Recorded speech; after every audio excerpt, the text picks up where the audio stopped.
نحمده ونستعينه ونستغفره ونعوذ بالله من شرور أنفسنا ومن سيئات أعمالنا من يهده الله فلا مضل له ومن يضلل فلا هادي له وأشهد أن لا إله إلا الله وحده لا شريك له وأشهد أن محمدا عبده ورسوله يا أيها الذين آمنوا اتقوا الله حق تقاته ولا تموتن إلا وأنتم مسلمون يا أيها الناس اتقوا ربكم الذي خلقكم من نفس واحدة وخلق منها زوجها وبث منهما رجالا كثيرا ونساء واتقوا الله الذي تساءلون به والأرحام إن الله كان عليكم رقيبا يا أيها الذين آمنوا اتقوا الله وقولوا قولا سديدا يصلح لكم أعمالكم ويغفر لكم ذنوبكم ومن يطع الله ورسوله فقد فاز فوزا عظيما أما بعد فإن أصدق الحديث كتاب الله وخير الهدي هدي محمد صلى الله عليه وسلم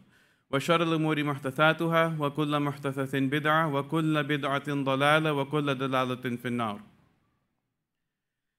The Prophet ﷺ was one time sitting with his companions and they were just sitting around chatting, talking. And he was also doing something that he loved, which was spending time with his grandkids, Hassan and Hussein radiallahu anhuma. And as kids go, little kids, young kids, when they're in that kind of a gathering and the adults are talking, they always want to get up and they want to be heard. They want to take part in the conversation. And so these children were no different. And Hussein radiallahu anh, he stood up and he wanted to speak and he wanted to be heard. He wanted to take part in this conversation with all these adults. Now, one thing to understand about Hussein radiallahu anh, his older brother Hassan was very well spoken. He was very eloquent. He had that level of sophistication. Hussein, however, had a very terrible stutter, and he had a lot of difficulty speaking. So he gets up to speak in front of the Prophet ﷺ and his companions, and he starts stumbling over his words. He starts stuttering. He's having difficulty completing even a basic sentence.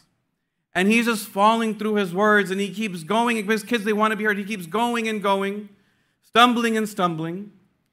And it reaches a point where it's a little bit uncomfortable. And the companions kind of exchange glances, not in a malicious way, but more like, poor kid. Like they felt bad. They didn't want him to have to go through that. And they just kind of, they felt bad. And so they looked up at the Prophet ﷺ to see what his reaction is. And understand for a brief moment, when you're the parent or the grandparent in this situation, what might you do? You might shush your child. Even if they're not stuttering, you might shush your child and say, be quiet, adults are speaking, I'll talk to you later. Or in this case, they might try to figure out what the child is saying and then complete the sentence for them and then tell them, be quiet, okay, we got what you wanted to say, that contribution's been made, now you can be quiet, let us get back to what we were doing. But no, he didn't stop him. He let him finish, and not only that, the companion said that he sat there smiling ear to ear, grinning, just looking at him, smiling. And when he was done, the Prophet ﷺ turned to the companions and he told them, like, don't feel bad for him. This is something that he inherited from his uncle Musa alayhi salam. And in that moment, he demonstrated to something very profound. He demonstrated what we would call empathy or emotional intelligence, and he delivered it in such a way that he gave Hussein exactly what he needed at the moment that he needed it. He knew that at that moment, this child was in need of compassion, mercy, positivity, and validation. And he gave him all of that immediately, and he said, don't feel bad. In fact, you should almost be jealous of him because he shares something in common with one of the greatest prophets of Allah subhanahu wa ta'ala. And so that core characteristic of empathy is what set the Prophet ﷺ apart from everybody else. When we hear things like وَمَا أَرْسَلْنَاكَ إِلَّا رَحْمَةً لِلْعَالَمِينَ, that he was not sent except as a mercy to mankind. We hear that he was sent to perfect good conduct, that in him is the best example to follow, the best character and etiquette and all of these different things. What ends up happening is we hear this so much that we sometimes reduce what that means down to a very basic level. And so we say that, okay, as my good conduct, my being a Muslim with good manners, when I go out to eat tonight, I'm going to say please and thank you to the waiter or the waitress. When I talk to my parents or I talk to my children, I'm not going to yell. I'm not going to be abrasive. I'm going to clean up my room. I'm going to do these kinds of things. But the reality is those things that we chalk up as good conduct and good manners, I mean, for lack of a better term, they're just part of not being a jerk. They're just part of being a decent human being. So when we say the pinnacle of good character, what does that actually mean? What is the epitome of the best of conduct that we're supposed to model? And we find another ayah that describes the Prophet ﷺ, لَقَدْ جَاءَكُمْ رَسُولٌ مِّنْ أَنفُسِكُمْ عَزِيزٌ عَلَيْهِ مَا عَنِتُّمْ حَرِيصٌ عَلَيْكُمْ بِالْمُؤْمِنِينَ رَءُوفٌ رَحِيمٌ. That there has been sent to you a messenger from amongst yourselves, and grievous to him is what you suffer. And to the believers he is kind and merciful. The hardships that you go through, the difficulty that you face, the pain that you feel, it hurts him. It keeps him up at night. He feels that same difficulty that you feel. And then he doesn't act in an abrasive manner with everybody, but he's actually kind and merciful and easygoing with the people. This is his character. And so we find throughout his life this character exemplified over and over again. We know the famous stories. The Bedouin came into the masjid of the Prophet ﷺ and he urinated in the corner. And the companions stood up upset, and rightfully upset, because this man is desecrating the holiest of places. And yet he told the companions, let him finish. Like not even like, don't do anything, don't stop him. Let him finish what he's doing, let him relieve himself. And then when he's done, I'll speak to him. And then he goes and speaks to him and explains that this is the masjid. This is where we put our face on the ground and prostrate to Allah to glorify Him, to glorify His majesty. It's not appropriate to do this here. And the thing was, in that situation was very profound, is that the Prophet ﷺ didn't make it about himself. He didn't say, how dare you disrespect me? He didn't say, how dare you disrespect my masjid? Although he actually, of anyone that has the right to say that, he had that right. He had that full right. But he didn't make it about himself. He didn't make it about his friends who were also offended. But he made it entirely about this man. And what does that man need in that moment of time? And he understood that this is someone that doesn't understand this religion. He doesn't understand what a masjid is. He's not from the city, so to speak. He's not used to our customs and our way of doing things. He doesn't understand. And so he needs to be spoken to in a different type of way. And that was the intelligence that he had, sallallahu alaihi wasallam, that he was able to assess what situation is a person in and what do they need at that moment in time.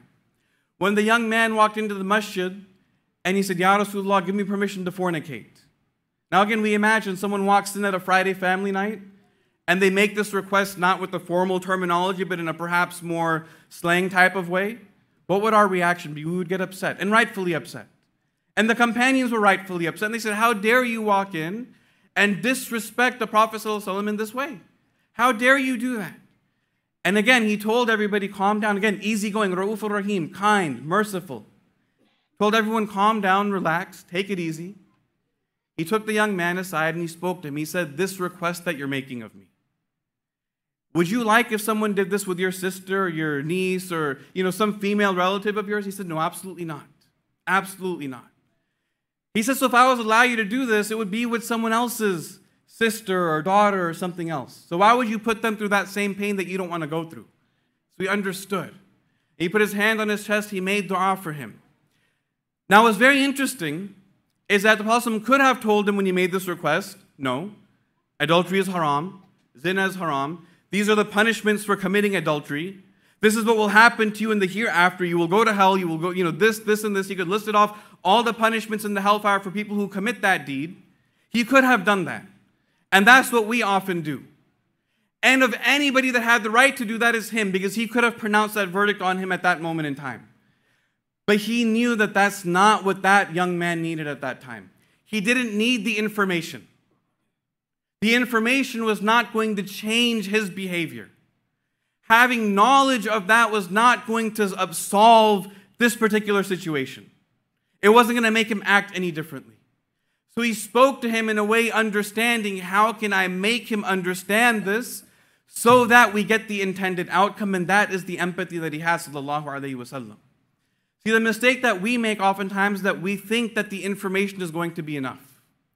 And so sometimes our teenagers come home and they're going through something very difficult at school, like some major drama is going on and this, their whole world is collapsing around them. And the parent, with the benefit of 15, 20, 30, 40 years of hindsight, they're looking at this and saying, You're dumb. You're a dumb kid. You don't understand what's going on. You don't need to worry about this right now. 3 weeks from now, you're going to forget about it. 3 months from now, this won't be a blip on your radar. You need to stop worrying about this, go back to your room, study, get good grades, get a good job. That'll solve all your problems. And the thing is, they might be right. They might actually be 100% correct. But what the child hears at that moment in time, my parents don't care about me. They can't validate the way that I'm feeling at this moment in time. And so there becomes that disconnect, where we might think that we have the right information, but we're not being very helpful. Think about if you know someone that, for example, they drink alcohol. And so to be helpful, now we say, okay, well, I'm not going to just come and dump the information. I'm not going to come and tell them that alcohol is haram and this is the punishment. Now I'm going to take a wiser approach. And I'm going to tell them, like, look at me. I don't drink. You can do it too. I don't drink, therefore you can do it. Look how easy it is. I've never tried it in my entire life. But even with that, there's a lack of empathy in this situation, because I might not be understanding the fact that perhaps I grew up in a home where my parents practiced Islam. And so we never had alcohol in the home. And by extension, their social circle that I grew up in, they also didn't drink. And so from the age of a newborn till the time I was in high school or college, I was never in a home where alcohol was openly served. And so by the time I got to college or I got to a corporate work environment and alcohol was offered to me, it was very easy to say no, because it just wasn't a part of my identity. My identity was very strongly ingrained in the fact that drinking alcohol is not something that I do. But my friend that's struggling with it, that I'm trying to help, I might not be taking their situation into account. I might not be understanding that maybe they grew up in a home where alcohol was openly drank. Or maybe they grew up where they had relatives who were alcoholics. Or their friends all drank. So by the time they got to high school or college or the workplace, it wasn't an issue of should I or should I not. It was an issue of, well, I've already done this 500 times. It's hard for me not to do it. And so when I come and say, look at me, I don't drink, I'm not being very helpful in that situation, because I haven't properly empathized with that person. I haven't come to them from a perspective of compassion and mercy. And this is, again, Ra'ufur Rahim, the Prophet's easygoing, merciful character. And we think about how this empathy, how it plays out. We look at the story of Adam and Shaitaan. That when Shaitaan was commanded, bow down to Adam alayhi salam, he said what? He said, I'm created from fire, he's created from clay. Why should I bow down to him? And now, objectively looking at it, it's a very ludicrous assertion, because Shaitaan had no control over what he's made out of. He had no hand to play in that. Allah made him out of whatever Allah intended to. It doesn't make sense for him to get arrogant about being made out of fire. What makes him so much better? He didn't have any control over it, but yet, as ridiculous as we can see that being, that situation plays out in our lives all the time. We look at discussions around racism. Again, it's the exact same thing. I have no control over what color skin I was born with. But yet when I feel that arrogance or lack of compassion towards somebody else and their difficulty, is rooted in that lack of empathy and compassion. When we look at the discussions in our country around things like poverty and healthcare and refugees, it's the exact same thing. It's an inability to understand that someone else's situation is different from mine. And had I been in the situation of that person, I would probably be doing the exact same thing. But yet we say things like, why should I have to shoulder the burden of somebody else? Why should I have to contribute more than my fair share to help somebody else? وَإِذَا قِيلَ لَهُمْ أَنْفِقُوا مِمَّا رَزَقَكُمُ اللَّهُ قَالَ الَّذِينَ كَفَرُوا لِلَّذِينَ آمَنُوا أَنُطْعِمُ مَنْ لَوْ يَشَاءُ اللَّهُ أَطْعَمَهُ إِنْ أَنْتُمْ إِلَّا فِي ضَلَالٍ مُبِينٍ. That when they're told to spend from what Allah has given them, those who disbelieve say to those who believe, should we feed people who, if Allah wanted to feed them, He would have fed them? Why should I have to shoulder this burden? Why should I have to feed them? Why should I have to contribute to help them? You're in manifest error. This is entirely the wrong way of looking at things. And so when we look at these things and we say, well, why doesn't that person get a job? Why didn't they go to college? I went to college. I worked 2 jobs when I was in college. Why didn't they do that? Our religion does not teach us to judge people for their situations. We're taught that when someone is going through difficulty, we treat them with compassion and mercy and empathy. We can hold ourselves to a stricter standard. I can tell myself, I should have done this differently, I should have done that differently. But I don't know somebody's situation. Maybe I was able to go to college because I never had to make a decision about either going to college or caring for my child. Maybe I never had to make tough decisions like that, and so going to school was easy for me. Or maybe I had parents who paid for college and someone else didn't have an ability to pay for school. We never know the depths of someone's situation.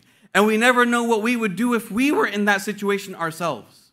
But we have to look and see and try to understand where people are coming from, what they're going through. And this was the example of the Prophet ﷺ.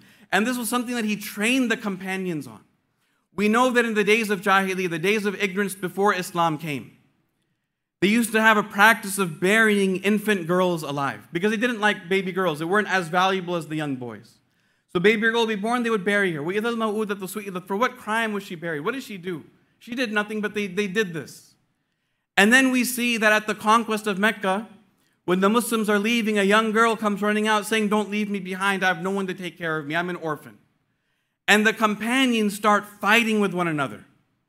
Start fighting over who would have the honor of taking her into their home and raising her and providing for her and taking care of her. This was how much things had changed over time. And we find a very beautiful story from Abu Bakr radiallahu anh. See, Abu Bakr's father, Abu Quhafa, had not accepted Islam. Now, as you can understand, anyone that embraces Islam later in life, one of the most difficult challenges that they go through is whether their parents will become Muslim or not. Because they say that I've been blessed with Iman, I've been given this beautiful gift, this beautiful blessing, and there's no one that I wish had it more than my own parents. And the companions, radiallahu anhum, they were no different. They were no different. So we can imagine Abu Bakr, how much was he praying for his father to accept Islam? How much tahajjud was he praying for his father to accept Islam? How much dua was he making on a daily basis for his father to accept Islam? We can only imagine that someone of that caliber, someone that worships as much as he does, at the quality that he does, how much he was begging and pleading with Allah subhanahu wa ta'ala. Finally, at the conquest of Mecca, 10 years almost after the hijrah, his father wants to accept Islam. So Abu Quhafa, Abu Bakr brings him. You can now imagine this very old man, almost struggling to walk, a white beard, white hair. And he brings him to the Prophet ﷺ. He says, "Ya Rasulullah, my father has come to accept Islam." The Prophet says, "Why did you bring him here? We should have gone to meet him because he's such an old man. It's not even appropriate that you brought him here. You should have told me. I would have gone up and gone and met him." He says, "No, Ya Rasulullah, he should have come to meet you. He wants to accept Islam." So Abu Quhafa, he takes his shahada, and Abu Bakr begins to cry. And the Prophet looks at him and he's kind of, Abu Bakr, tears of joy? Like tears of, you finally got what it is that you've been wanting this whole time. You've been waiting for this moment for 15 plus years, almost 20 years. You've been waiting for this moment. You've been asking every single day for this moment, and it's finally here. Tears of joy. He says, "No, they're tears of sadness. Because I would give this up. I would give this up in a heartbeat, in the blink of an eye, for you to experience this with Abu Talib instead of me experiencing this with my father."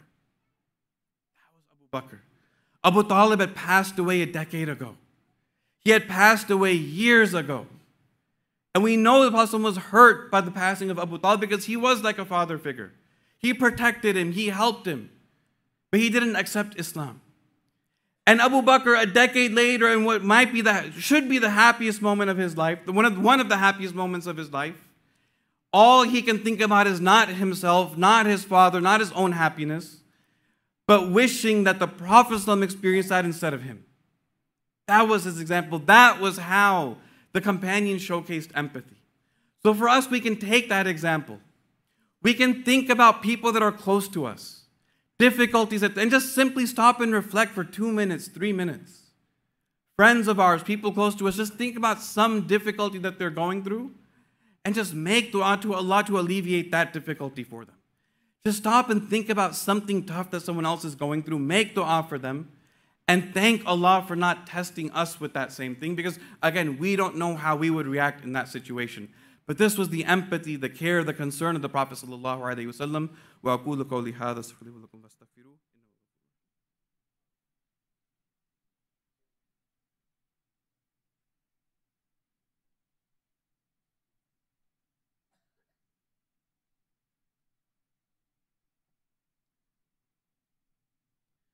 Bismillah, alhamdulillah, wa salatu wa salamu ala rasulillah wa ala alihi wa sahbihi wa man wala. Everyone could please move in. There's running out of space in the back, so please just move forward a little bit. There's a very famous story about one of the companions by the name of Hatib ibn Abi Balta'a. Now, if you've heard his name, it's because of this story, but if you haven't heard his name, you're probably not familiar with who he is. So before we get to his stories, we need to understand who he was in particular first, what his resume was. Hatib radiallahu an, he migrated from Mecca to Medina. So he's a Mohajir. He has a distinction of being a Mohajir. That's number one. Number two, he took part in the Battle of Badr. That special group of 300 some odd companions that Allah praises in the Quran, that He's pleased with them. Hatib is part of this very special group. And Hatib was present at the oath under the tree, the Treaty of Hudaybiyah, another group that Allah subhanahu wa ta'ala praised in the Quran. He was part of that group as well. So he has these three very special distinctions. Now, toward their time in Medina, the Prophet ﷺ was sending out for an expedition. And normally when they would go on an expedition, he would make plans. He would tell people like, okay, either where they're going or what to prepare. He would give them some information so they could get ready for the expedition. But this particular expedition, he was being very secretive. He didn't tell anybody where they were going, what kind of terrain, how long they were going, nothing. He just told all the companions, make preparations, we're going out somewhere. And so they start going around trying to figure out what's going on because they need to know, like, how long am I going to be gone? How do I take care of my family? You know, what do we need to pack? What kind, you know, they need all these questions that you would have for a trip. They don't know anything. But they're trying to figure it out. So they go to Abu Bakr. They're like, he must have told you, like, give us a little hint. He says, I have no idea. They go to Aisha radiallahu anha. They're like, Aisha, you must know. Like, just give us something. She says, I have no idea. I don't know what's going on. So everyone's trying to figure out where is this expedition going. So Hatib, he's very intelligent. He starts to figure out certain things. He says, okay, you know, the Quraysh just broke the Treaty of Hudaybiyah. This other thing happened. This happened. And he deduces we must be sending this expedition to Mecca. Like, that's the only way that all these different things add up is we must be marching on Mecca. So Hatib writes a letter to the Quraysh telling them that the Prophet ﷺ and his army are coming, so do whatever you need to do. And he finds the woman that's traveling back and forth. He gives her this letter, doesn't tell her what's in it. This is a secret mission. I need you to take this letter, deliver it to the Quraysh. And that's it. She says, okay. So she goes. Now it's very interesting. We just said he's a Mohajir, a Badri. He has all these distinctions. And now there's this expedition going out and he's tipping them off. He's disclosing state secrets. What's happening here? And so Jibreel alayhi salam comes to the Prophet and informs him of what's happened. He tells him that there's this woman, she's on this path going toward Mecca. This is her description, and she's got a letter, whether you need to get that letter back. So he dispatches Ali radiallahu anh, another companion, with that information to go find her. So they go out, and sure enough, they find a woman with that description on that path. Everything checks out, and they stop her and they say, you've got a letter, we need your letter. She said, I don't know what you're talking about. They said, look, neither were we lied to, nor was our prophet lied to, meaning, like, we know you have it, just turn it over. She says, okay, fine, turn around for a minute. She had braided the letter into her hair. She took it out, gave it to them. They came back, and the letter is read out to the Prophet ﷺ. Now, the evidence is on the table. So he says, bring Hatib over here. So now Hatib comes. Hatib comes, and Umar radiallahu anh, he stands up, and he says, Ya Rasulullah, let me execute this man because he's a hypocrite.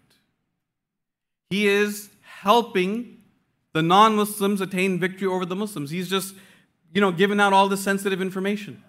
Lives are on the line. Very important situation. Muslims could have lost their lives. The whole situation could have gone awry. All these things could have happened because of what he did. This is treacherous behavior. And he says, Ya Omar, calm down. Hold on. Again, Ra'uf Rahim, easy going. He didn't jump to conclusions. He said, let's hear him out. Let's hear what Hatib has to say. So Hatib now begins talking. Now look, when your life is threatened in that manner, normally you plead for your life. You say, okay, I'll do anything, I'll say anything, just don't kill me. Hatib actually begins by pleading for his iman. He says, Ya Rasulullah, I didn't disbelieve. I'm not a munafiq. I believe. But here's the situation. You see, all your other companions, they have people back home in Mecca. They're part of these sub-tribes. And they have tribal protections. And so they're going to be taken care of. Their families are going to be okay. But my family is not networked into any of those sub-tribes, so if anything goes down, my family is probably going to be the first ones to be affected. And so I was hoping, and look, Ya Rasulullah, I know that Allah is going to make you victorious.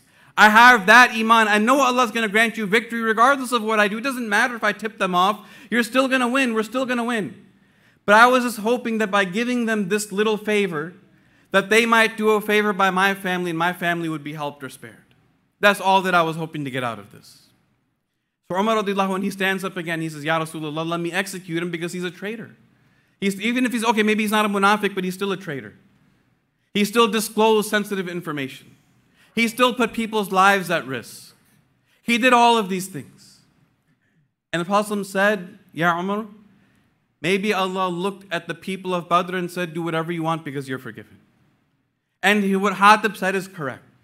Maybe it wasn't the wisest course of action, but it wasn't malicious. He really was just watching out for his family, so let him go. Now the thing is, see, in this situation, we hear about things like empathy and mercy and compassion. We say, okay, that's all nice. That's all great. But there are certain times where we have to put that aside and we have to get down to business. We have to deal with serious issues. And so sometimes there's not a time for all these niceties and all these different things. We've just got to get down to it and fix the issue. This was a situation of life and death, literally. This was a situation of life and death.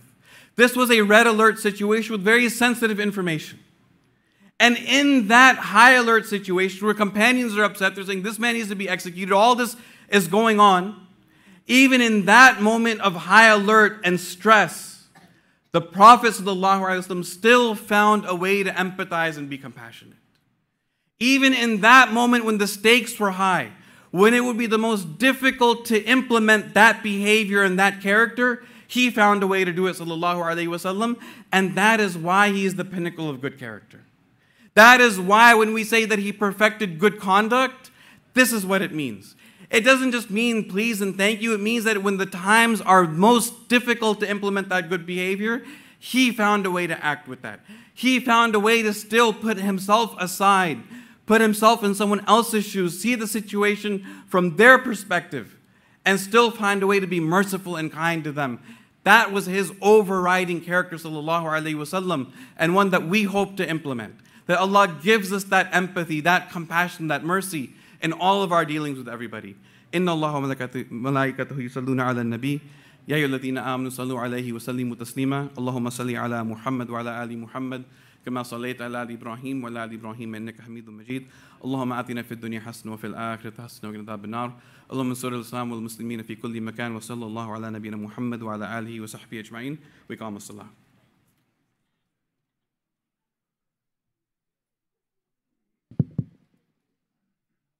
الله أكبر الله أكبر أشهد أن لا إله إلا الله